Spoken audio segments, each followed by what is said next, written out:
хамгийн найдвартай аргаар мөнгө өсгмөр байна уу? Хаан банк харилцагч бүрд тохирсон хамгийн ухаалаг хадгаламжийн үйлчилгээнүүдийг санал болгодог. Би танд 2 жишээн дээр тайлбарлаж өгье. Магадгүй та жилийн дараа аялахаар төлөвлөж байгаа гэж төсөөлье.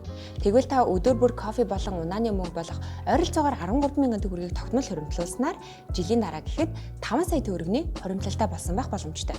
Харин илүү урт хугацаагаар тооцож үзье. Магадгүй та тэтгэврт гарахдаа хуримтлалтай, мөн дээрээс нь нэмэлт орлоготой болсон байх боломжтой гэдгийг мэдэх үү? Та сар бүр 150,000 төгрөгийг 25 жилийн хугацаанд тогтмол хуримтлуулснаар таны өөрийн хуримтлал 45 сая төгрөг болох болно. Харин үүн дээр нэмээд банк танд хүүний орлого болгож 185 сая төгрөгийг өгөх болно. Ингэснээр нийтдээ таны хуримтлал 230 сая төгрөг болно. Гайхалтай биш гэж үү? Тэгэхээр та өөртөө амар ямар ч дарамтгүйгээр хадгаламжтай болох арга бол хуримтлалын үйлчилгээ юм. Та уг үйлчилгээг өөрийн хүссэн хадгаламжийн данстайгаа холбон автоматар тогтмол хугацаанд тогтмол дүнгээр шилжүүлэг хийн өөрийн хуримтлалаа арвижуулаарай.